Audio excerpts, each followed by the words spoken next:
Assalamu alaikum everyone. Welcome to For All Math Point Facebook page and YouTube channel. Honors third year Mathematics ডিপার্টমেন্টের একটি interesting subject হচ্ছে mathematics. আজকে শুরু করব chapter 1। তার আগে কয়েকটি কথা বলতে চাই। ফার্স্টলি, মেকানিক্স জানার জন্য বা সহজে মেকানিক্স বোঝার জন্য দুইটি বিষয় সম্পর্কে অবগত থাকতে হবে। ফার্স্ট ওয়ান, আমরা এইচএসসিতে ফিজিক্স সম্পর্কে জেনে এসেছি।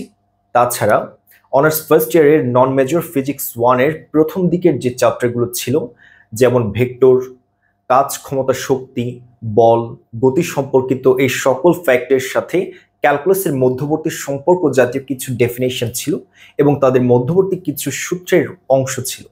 তাহলে আমরা প্রথম বিষয় জানতে পেরেছি, মেকানিক্স সম্পর্কে ভালোভাবে জানার জন্য প্রথমত জানতে হবে নন মেজর ফিজিক্স 1 এবং ফিজিক্স 1-এর সম্পূর্ণ অংশ নয়, প্রথম দিকের কয়েকটি চ্যাপ্টার। আর দ্বিতীয়ত, যা ছাড়া ম্যাথমেটিক্স পসিবল নয়, তা হচ্ছে ক্যালকুলাস। এখানে ক্যালকুলাসের differentiation and integration both part অনেক বেশি জরুরি। তাহলে আমরা জানতে পারলাম মেকানিক্সকে ভালোভাবে জানার জন্য বা সহজে সলভ করার জন্য এই দুইটি বেসিক কনসেপ্ট ক্লিয়ার থাকতে হবে। অনেকের মনে প্রশ্ন আসতে পারে, আমরা তো নন মেজর ফিজিক্স 1 কিছুটা অবহেলা করেছিলাম ফার্স্ট ইয়ারে, অথবা ক্যালকুলাসের বেসিক এখনো ক্লিয়ার নেই। প্রথম ফ্যাক্ট হচ্ছে, যদি নন মেজর ফিজিক্স 1-এর ডেফিনেশনগুলো বা ফিজিক্সের সাথে ক্যালকুলাসের মধ্যবর্তী রিলেশনগুলো আমাদের মনে না থাকে, প্রবলেম নেই। আমরা ম্যাথমেটিক্যাল প্রবলেম বা থিওরামগুলো সলভ করার ক্ষেত্রে বিষয়গুলো ক্লিয়ার করার চেষ্টা করব। আর সেকেন্ড ফ্যাক্ট হচ্ছে, উইদাউট ক্যালকুলাস বেসিক ম্যাথে সার্ভাইভ করা অনেক বেশি কঠিন হয়ে যাবে, কারণ এখানে প্রতিটি কোর্সে কিছু না কিছু চ্যাপ্টারে ডিফারেন্সিয়েশন ইন্টিগ্রেশন ফ্যাক্টগুলো থাকে। এরপরেও যাদের ক্যালকুলাসের বেসিক অনেক দুর্বল, তাদের জন্য আমরা চেষ্টা করব প্রতিটি থিওরাম এবং ম্যাথমেটিক্যাল প্রবলেমের যেখানে ক্যালকুলাসের ফ্যাক্টগুলো আসবে তার ক্লিয়ার কনসেপ্ট দেওয়ার জন্য। সো আমরা শুরু করছি। প্রথমে যে দুটি ফ্যাক্ট সম্পর্কে বলেছি, যদি এই দুটি ফ্যাক্টের দুর্বলতা থেকেও থাকে, আমরা এই ফ্যাক্টগুলো নিয়ে প্রবলেম সলভিং এর ক্ষেত্রে ক্লিয়ার করার চেষ্টা করব। সো চ্যাপ্টার 1 হচ্ছে motion of particle in one dimension. আমরা জানি ডাইমেনশন বলতে বোঝানো হয় মাত্রা। একমাত্রিক কোনো একটি অংশের জন্য একটি দিক বা একটি অক্ষ বিশিষ্ট কোনো ফ্যাক্টকে বোঝানো হয়। আর টু ডাইমেনশন বলতে বোঝানো হয় দ্বিমাত্রিক বা দুইটি অক্ষ বিশিষ্ট যে কোনো ফ্যাক্ট। যেমন কার্টেসীয় স্থানাঙ্ক ব্যবস্থায় এক্স অক্ষ বা ওয়াই অক্ষ হচ্ছে যথাক্রমে অনলি এক্স অক্ষ হচ্ছে ওয়ান ডাইমেনশন, এক্স ওয়াই অক্ষ একত্রিত করলে পেয়ে যাব two dimension, x y z একত্রিত করলে পাই থ্রি ডাইমেনশন। সো ফার্স্ট চ্যাপ্টারে আমরা আলোচনা করব ওয়ান ডাইমেনশন রিলেটেড কোন একটি নির্দিষ্ট বস্তুর গতি সম্পর্কে। যেহেতু গতির কথা বলা হয়েছে, তাই আমরা এই চ্যাপ্টারে গতি সম্পর্কে কিছু বেসিক ধারণা নেওয়ার চেষ্টা করব। লেকচার 1 ফুল বেসিক লেকচার, এবং চ্যাপ্টার 1-এর ক্ষেত্রে মোস্ট ইম্পর্টেন্ট চ্যাপ্টার 1 মেকানিক্সের ক্ষেত্রে অনেক বেশি গুরুত্বপূর্ণ, কারণ চ্যাপ্টার 1 এবং 2 এই দুইটি চ্যাপ্টার যদি ভালোভাবে কমপ্লিট করতে পারি, ম্যাকানিক্সে পাস করা খুবই সহজ হয়ে যায়।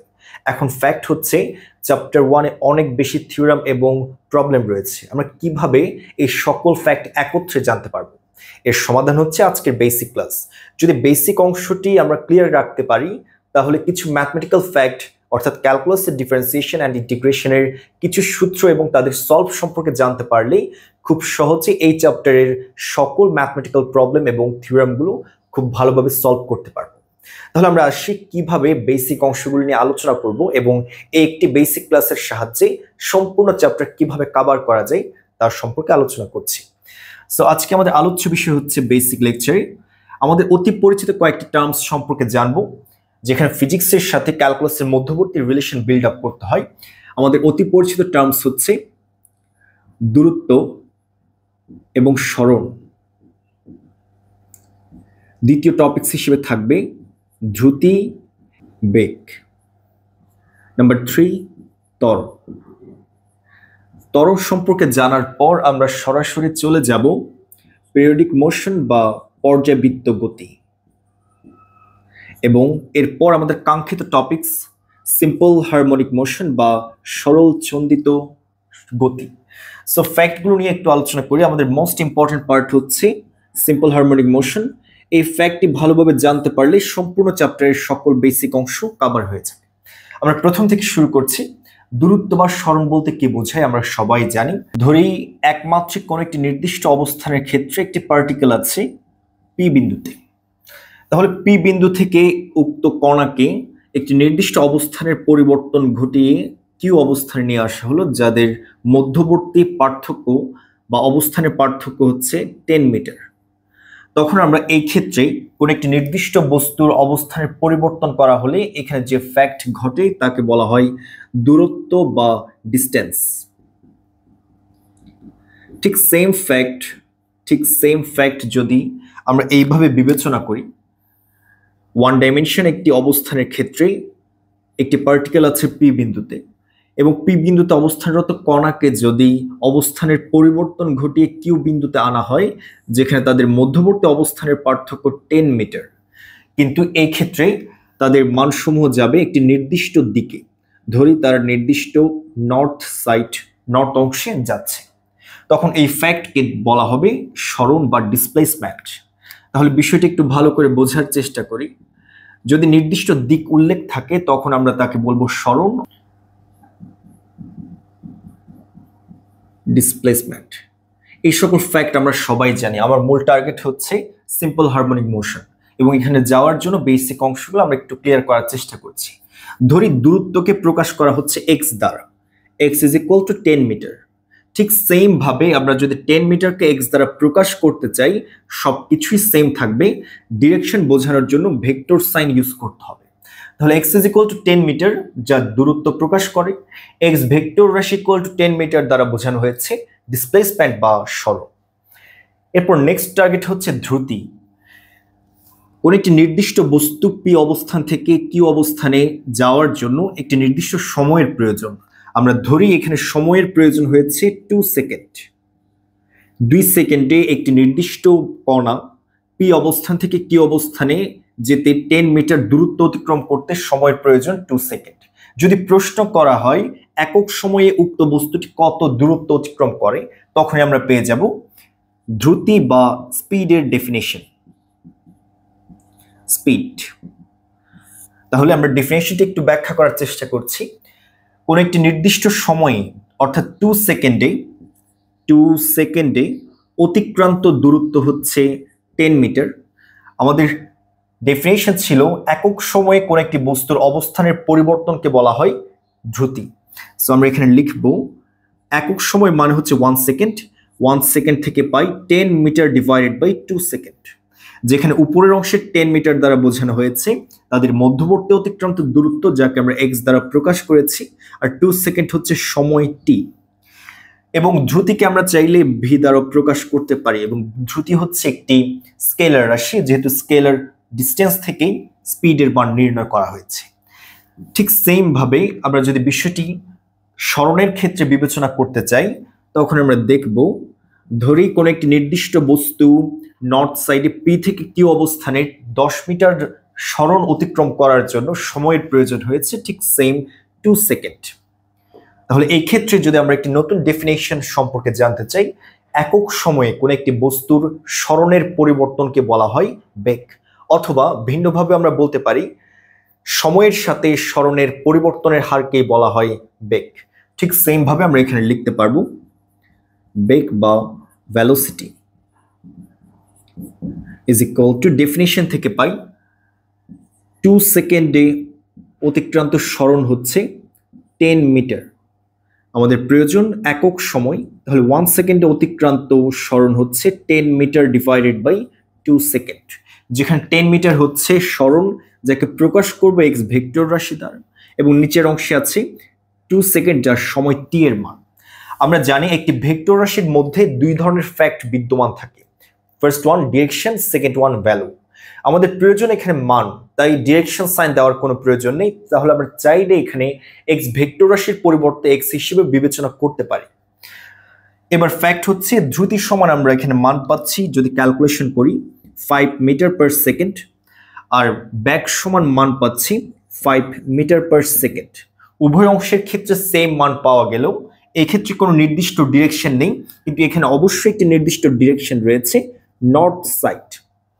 তাহলে উভয় অংশ যদি আমরা একত্রিত করতে চাই, মেকানিক্সের ক্ষেত্রে ধ্রুতি এবং বেগ উভয় অংশকে একত্রে ব্যবহার করা হয়, এবং সে একত্রে ব্যবহৃত রূপকে বলা হয় মোশন বা গতিবেগ। তাহলে আমরা বিষয়টি একটু ভালো করে বোঝার চেষ্টা করি। স্কেলার এবং ভেক্টর উভয় অংশ থেকে যদি আমরা দিকের মানকে বাদ দিয়ে ক্যালকুলেট করার চেষ্টা করি তখন পেয়ে যাব একটি নির্দিষ্ট মান, এবং এই মানের উপর ভিত্তি করে বাকি ক্যালকুলেশনগুলো করতে হয়।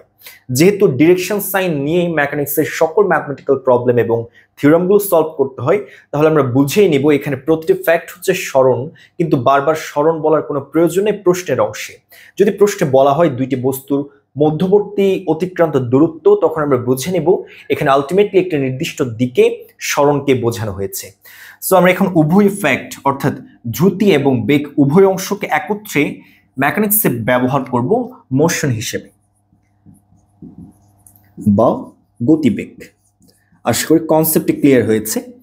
তাহলে এবার গতিবেগ কিভাবে পাওয়া যাচ্ছে?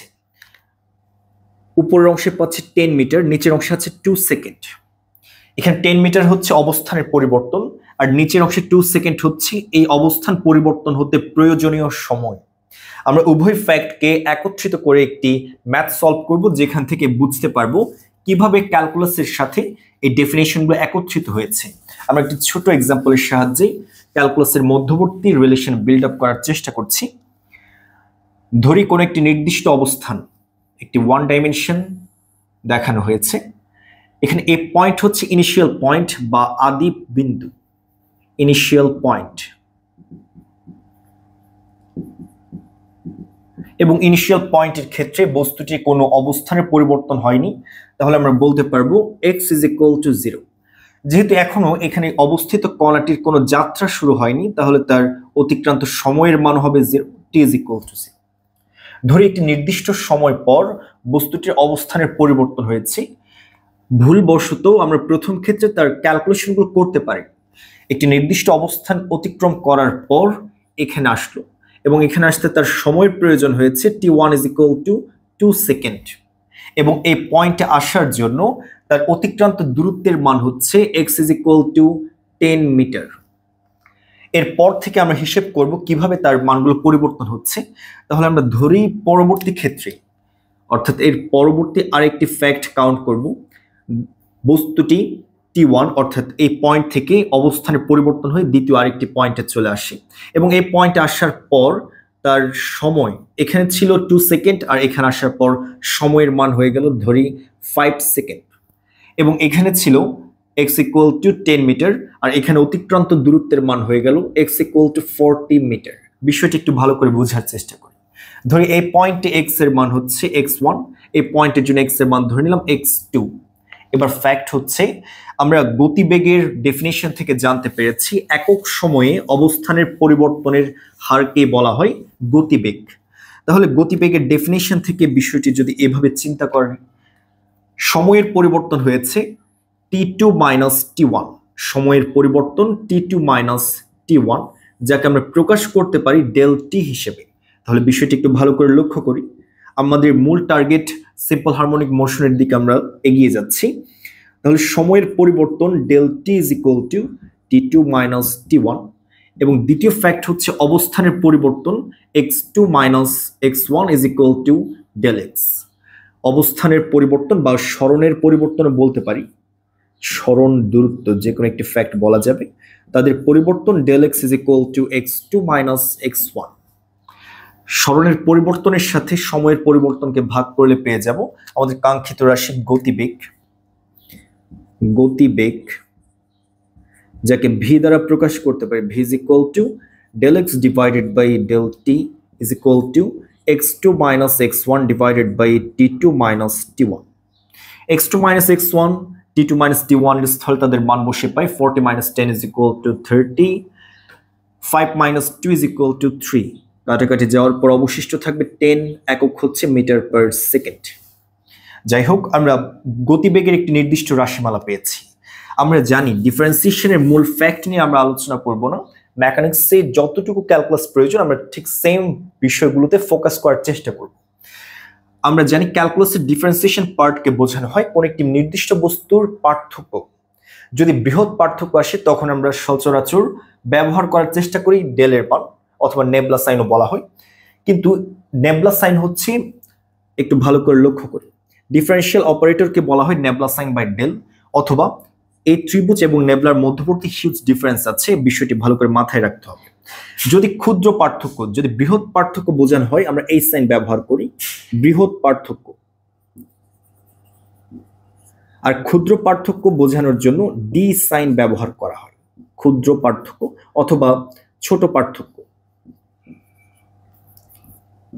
এবার ফ্যাক্ট হচ্ছে ডেল্টা, ডেল্টা সাইন ব্যবহার করা হয় যখন অতি ক্ষুদ্র পার্থক্য হিসেব করতে হয়, অতি ক্ষুদ্র পার্থক্য। এভাবে আমরা মনে রাখার চেষ্টা করব বিষয়গুলো। তাহলে ডেল এক্স বৃহৎ পার্থক্য, যদি এই পার্থক্যগুলো অতি ক্ষুদ্র হয় বা ক্ষুদ্র হয় তখন আমরা ডেলের পরিবর্তে ডি ব্যবহার করতে পারি, তখনই পেয়ে যাব তাদের মধ্যবর্তী রিলেশন। আমরা এখানে টেকনিক নিয়ে আলোচনা করছি, তাদের মূল ফ্যাক্ট নিয়ে এখনো আলোচনায় যাচ্ছি না, কারণ এগুলো আমরা অলরেডি ক্যালকুলাস 1-2 ইন ডিটেলস পড়ে এসেছি। যতটুকু বিষয়গুলো আমাদের প্রয়োজন, ফ্যাক্ট হচ্ছে V is equal to d d t of x. আমরা এই বিষয়গুলো এইচএসসি তো জেনেছি, এছাড়াও নন মেজর ফিজিক্সের ক্ষেত্রে বিষয়গুলো জানা হয়েছে। V is equal to d d t of X, তাহলে এই বিষয়টি দ্বারা আমরা কি বুঝি? কোন একটি নির্দিষ্ট সময়ে ডিডিটি টি এর সাপেক্ষে সময়ের ডিফারেন্সিয়েশন করলে পেয়ে যাব বেগের মান। একটি সূত্র পাওয়া গিয়েছে, V is equal to d d t of x. আমরা প্রথম সূত্র নির্ধারণ করার জন্য ডিটেলস ক্যালকুলেশন দেখেছি, কিন্তু নেক্সট সূত্র খুব ইজিলি দেখার চেষ্টা করব। আমাদের পরবর্তী ফ্যাক্ট হচ্ছে ত্বরণ। অ্যাক্সেলারেশন বা ত্বরণ বলতে কি বোঝায় আমরা ডেফিনেশনটা একটু মনে করার চেষ্টা করি। কোন একটি নির্দিষ্ট বস্তুর একক সময়ে বেগের পরিবর্তনের হার, এখানে ফ্যাক্ট রয়েছে পরিবর্তনের হার, এই বিষয়টি সম্পর্কে আমরা সবাই জানি। যেহেতু পরিবর্তন বলা হয়েছে, বেগের মান বৃদ্ধি অথবা হ্রাস যে কোনো একটি কাজ হতে পারে। যদি বেগের মান বৃদ্ধি পায় তখন তাকে আমরা বলি ত্বরণ, আর যদি বেগের মান হ্রাস পায় তখন তাকে আমরা বলি মন্দন। সো আমরা এখানে পরিবর্তন নিয়ে আলোচনা করব। কোন একটি নির্দিষ্ট বস্তুর সময়ের সাপেক্ষে বেগের পরিবর্তনের হারকে বলা হয় ত্বরণ। সো আমরা এখান থেকে ডেফিনেশনটি পাচ্ছি, যদি ত্বরণকে এ দ্বারা প্রকাশ করা হয়, প্রথম সূত্র হচ্ছে V is equal to d d t of x, যাকে মনে রাখবো সময়ের সাপেক্ষে সরণের পরিবর্তনের হার বা ডিফারেন্সিয়েশন করলে পেয়ে যাব বেগের মান। এবার সেকেন্ড ডেফিনেশন হচ্ছে ত্বরণ এ ইজ ইকুয়াল টু, যেহেতু বেগের সাপেক্ষে পরিবর্তন বলা হয়েছে তাহলে আমরা প্রথমে সময়ের মান বসিয়ে দিব, ডিডিটি সময়ের সাপেক্ষে বেগের পরিবর্তন হারকে বলা হবে ত্বরণ। দ্বিতীয় সূত্র a is equal to d d t of v, in details ব্যাখ্যা করার প্রয়োজনে আমরা সবাই জানি বিষয়গুলো। এবার ফ্যাক্ট হচ্ছে প্রথম সূত্র থেকে প্রাপ্ত ভি এর মান বসিয়ে পাই, তখন নতুন অংশ পাবো। প্রথমে থাকবে ডিডিটি, টি এর সাপেক্ষে একটি ডিফারেন্সিয়াল অপারেটর ডিডিটি, ভি এর পরিবর্তে বসিয়ে দিব ডিডিটি অফ এক্স। এবার ফ্যাক্ট হচ্ছে আমরা জানি ক্যালকুলাসে আমরা জেনেছি বিষয়গুলো, y is equal two F of x একটি নির্দিষ্ট ফাংশন। উক্ত ফাংশনকে যদি এক্স এর সাপেক্ষে একবার ডিফারেন্সিয়েট করা হয় তখন অনেকভাবে বিষয়গুলোকে প্রকাশ করা হয়, যার মধ্যে অন্যতম ছিল y1, অর্থাৎ একবার ডিফারেন্সিয়েশন করা হয়েছে যাকে ডিটেলসে লেখা হয় ddx অফ y। দুইবার ডিফারেন্সিয়েট করলে তাকে আমরা পাই y2 ddx অফ, প্রথম অংশের মানকে পুনরায় ডিফারেন্সিয়েট করতে হবে ddx অফ y। এখানে নিচের অংশে দুইটি dx, উপরের অংশে dd, উভয় অংশগুলোকে একত্রে বোঝানোর জন্য অর্থাৎ দুইবার ডিফারেন্সিয়েট হয়েছে তা বোঝানোর জন্য এভাবে লিখতে হয় d square divided by dx square of y। এবার প্রশ্ন থেকে যায়, অনেকে প্রশ্ন করে যাদের ক্যালকুলাস সম্পর্কে খুব ভালো বেসিক নেই, তারা বলে কি এখানে নিচের অংশে dx রয়েছে দুইটি, কিন্তু এখানে কেন dx স্কয়ার লেখা হয়েছে? তার মধ্যে অন্যতম ফ্যাক্ট হচ্ছে এখানে dx কোনো নির্দিষ্ট মান হিসেবে ব্যবহার করা হয়নি, এখানে x কে বা dx কে ddx কে ব্যবহার করা হয়েছে অপারেটর হিসেবে। অপারেটর বলতে কি বোঝায় একটি ছোট এক্সাম্পলের সাহায্যে বিষয়টি ক্লিয়ার করার চেষ্টা করছি।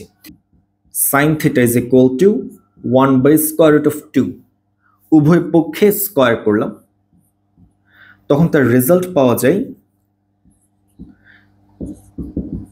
sin square θ is equal to 1/2। প্রশ্ন হচ্ছে যদি এখানে dx into dx is equal to d square x square হয় তাহলে অবশ্যই এখানে s square i square n square θ square হওয়ার কথা, কিন্তু এই ফ্যাক্টটি কেন হয় তার পেছনে কারণ হচ্ছে এখানে sin θ একটি অপারেটর, আর অপারেটর সবসময় একটি নির্দিষ্ট মিনিং করে যা একসাথে একটি নির্দিষ্ট অর্থকে প্রকাশ করার জন্য কাজ করে। আমরা ফিজিক্স 1 নন মেজরে অপারেটর নিয়ে ইন ডিটেলস আলোচনা করেছি, সো এখানে জাস্ট একটি এক্সাম্পল দেখানো হয়েছে। এবার যাব পরবর্তী ফ্যাক্টের ক্ষেত্রে। এখানে x কে প্রথমে t এর সাপেক্ষে একবার ডিফারেন্সিয়েট করা হলো, এবং সম্পূর্ণ অংশকে টি এর সাপেক্ষে পুনরায় ডিফারেন্সিয়েট করা হয়েছে, অর্থাৎ দুইবার ডিফারেন্সিয়েট করা হয়েছে। ফলে আমরা এখানে লিখব দুইবার ডিফারেন্সিয়েট করা হয়েছে এক্স এর মানকে, যাকে প্রকাশ করতে পারি D square divided by DT square of X. তাহলে আমরা নতুন একটি সূত্র পেয়েছি, ত্বরণ A is equal to D square X divided by DT square. এবার দূরত্ব, সরণ, দ্রুতি, বেগ, ত্বরণ, তিনটি টপিকস ক্লিয়ার করেছি। এবার যাব পর্যাবৃত্ত। পর্যাবৃত্ত হচ্ছে কোন একটি বস্তুর গতির একটি নির্দিষ্ট ধর্ম। আর পর্যাবৃত্তের দুই ধরনের ডেফিনেশন আছে। আমাদের মূল টার্গেট হচ্ছে একটি ডেফিনেশন সম্পর্কে জানা।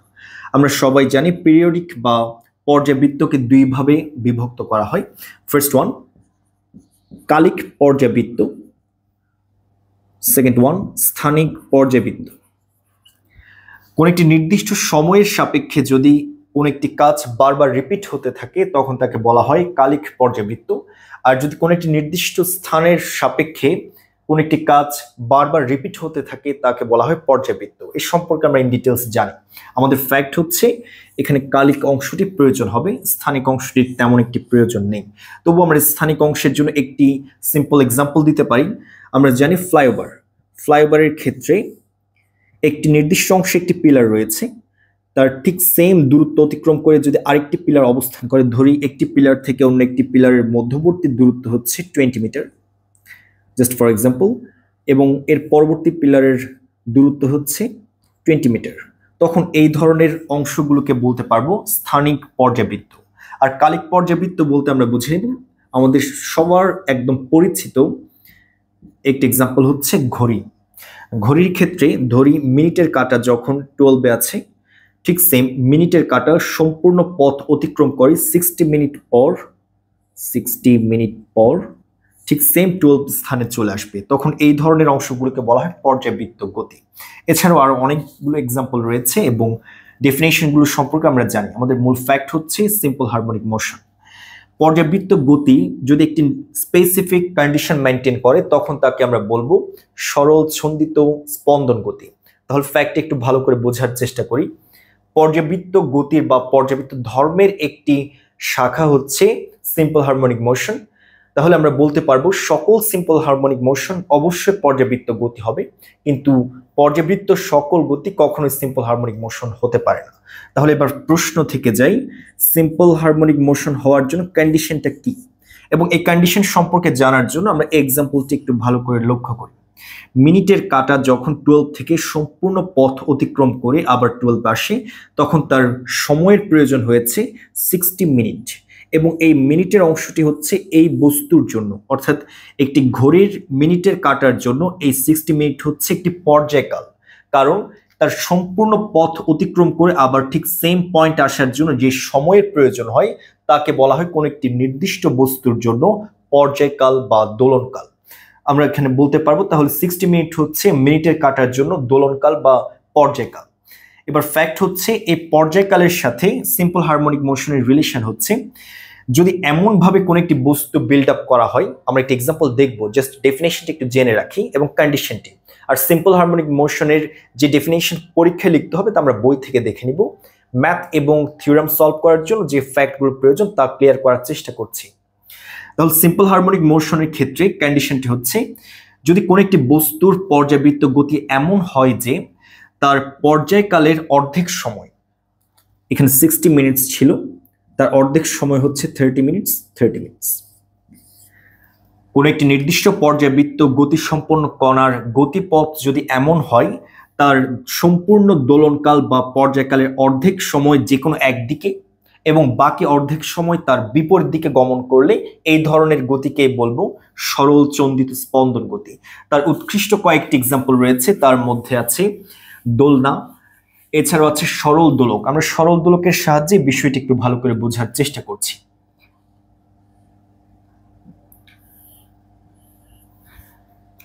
ধরি কোন একটি নির্দিষ্ট বস্তু এখানে ঝুলিয়ে দেওয়া হলো এবং একটি নির্দিষ্ট প্রান্ত বিন্দু, এখানে যে পয়েন্টে আছে এটা হচ্ছে তার প্রান্ত বিন্দু, এবং এই পয়েন্ট হচ্ছে তার সাম্যাবস্থা বা ইকুইলিব্রিয়াম।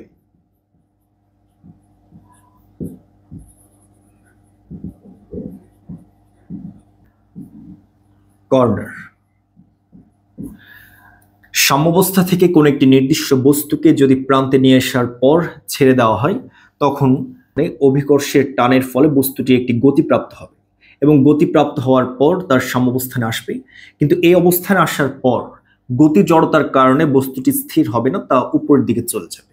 আবার যখন বস্তুটি উপরের দিকে যেতে থাকবে আবার ঠিক সেম অভিকর্ষজ অংশের টানের ফলে তার গতি হ্রাস পেতে থাকবে এবং একটি নির্দিষ্ট পর্যায়ে যাওয়ার পর বস্তুটি স্থির হয়ে যায়। এবং এই অংশটিকেও আমরা বলতে পারবো প্রান্ত বা কর্নার হিসেবে। তাহলে বিষয়টি ভালো করে বোঝার চেষ্টা করি। স্টার্টিং পয়েন্ট, বস্তুটির স্টার্টিং পয়েন্ট ছিল এখানে। যতই নিচের দিকে আসবে অভিকর্ষজ টানের ফলে তার গতিবেগ বৃদ্ধি পাবে এবং সাম্যাবস্থায় আসার পর বস্তুটির বেগের মান হবে সর্বোচ্চ। তাহলে বিষয়টি একটু জেনে রাখি। সাম্যাবস্থানে কোন একটি নির্দিষ্ট বস্তুর ক্ষেত্রে, সরল দোলকের বস্তুর ক্ষেত্রে বেগের মান হয় সর্বোচ্চ এবং উপরের দিকে যখন বস্তুটি গমন করবে অভিকর্ষজ টানের ফলে বস্তুটির বেগ কমতে থাকবে এবং প্রান্তে যাওয়ার পর তার বেগের মান হয়ে যাবে 0।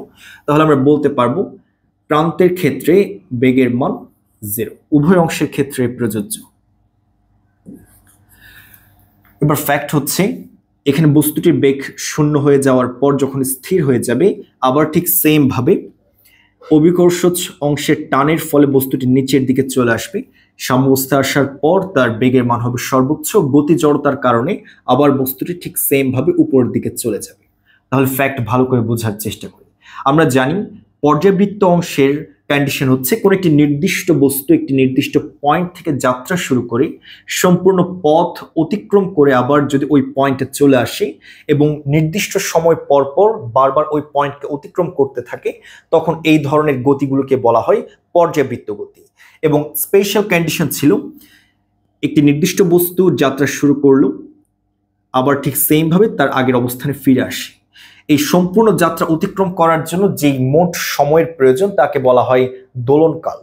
আমরা ভালো করে লক্ষ্য করলে দেখতে পাই প্রান্তের অবস্থান থেকে সম্পূর্ণ পথ অতিক্রম করে আবার আগের অবস্থানে আসার জন্য সম্পূর্ণ দোলনকালকে যদি ক্যাপিটাল টি দ্বারা প্রকাশ করি, সম্পূর্ণ দোলনকাল is equal to capital T, তখন আমরা বুঝতে পারবো এই নির্দিষ্ট পয়েন্ট থেকে অর্থাৎ একটি প্রান্তের অবস্থান থেকে ভিন্ন পয়েন্টের প্রান্তের অবস্থানে যাওয়ার জন্য তার সময়ের প্রয়োজন হয়েছে দোলনকালের অর্ধেক।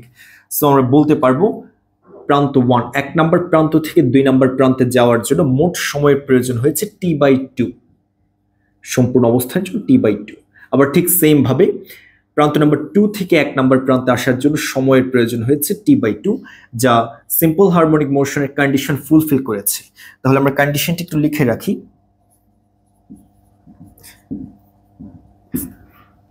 দোলনকালের অর্ধেক যে কোনো একদিকে এবং বাকি অর্ধেক তার ঠিক বিপরীত দিকে গমন করে, তখন এই ধরনের পর্যাবৃত্ত গতিকে আমরা বলবো সিম্পল হারমোনিক মোশন। এবার এখান থেকে আরো কয়েকটি ফ্যাক্ট সম্পর্কে আমরা জানার চেষ্টা করব যা ম্যাথমেটিক্যাল অংশে এবং থিওরাম অংশে ব্যবহার করব। আমরা প্রথমে বলেছি একটি বেসিক ক্লাসের মাধ্যমে চ্যাপ্টার 1 এর সকল ফ্যাক্ট ক্লিয়ার করতে হবে, বাকিটা হচ্ছে ক্যালকুলেশন যা প্রতিটি প্রবলেমের জন্য ভিন্ন ভিন্ন আসবে। তাহলে এবার ফ্যাক্ট, আবার একটু চিত্রটা অঙ্কন করি এখানে নিচের অংশে।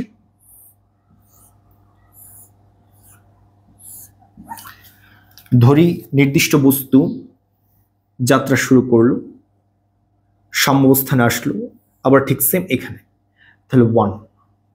এবার দ্বিতীয় ক্ষেত্রে এই অবস্থান থাকার পর বিপরীত দিকে যাত্রা শুরু করলো, এই অবস্থানে চলে আসলো।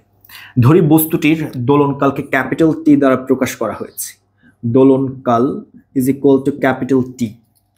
তাহলে আমরা বলতে পারবো প্রথম প্রান্ত থেকে দ্বিতীয় প্রান্তে আসার জন্য সম্পূর্ণ যে সময়ের প্রয়োজন হয়েছে তার মান হচ্ছে t/2 এবং দ্বিতীয় অবস্থান থেকে প্রথম অবস্থানে যাওয়ার জন্য যে সময়ের প্রয়োজন হয়েছে তা হচ্ছে t/2।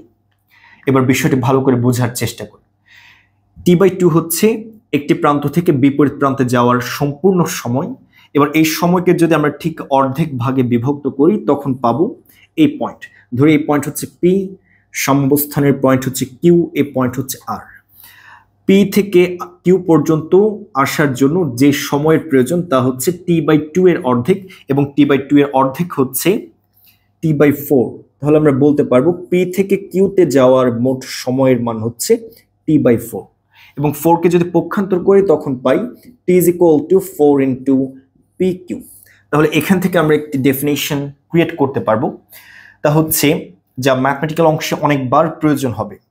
যদি কিউ এর সাম্যাবস্থানকে কেন্দ্র হিসেবে বিবেচনা করি, কিউকে কেন্দ্র হিসেবে বিবেচনা করি, এবং পি হচ্ছে একটি নির্দিষ্ট প্রান্ত, তাহলে প্রান্ত থেকে কেন্দ্রে যাওয়ার যে সময়ের প্রয়োজন তাকে যদি 4 দ্বারা গুণ করা হয় তখন পেয়ে যাব মোট দোলনকাল।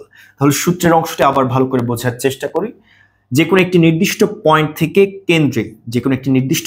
থেকে কেন্দ্রে যাওয়ার জন্য যে সময়ের প্রয়োজন সেই সময়কে আমরা পি কিউ দ্বারা প্রকাশ করেছি। ধরি পি কিউ হচ্ছে পি থেকে কিউতে আসার জন্য মোট প্রয়োজনীয় সময়, এবং এই মোট প্রয়োজনীয় সময়কে যদি 4 দ্বারা গুণ করা হয় তখন পেয়ে যাব মোট দোলনকাল।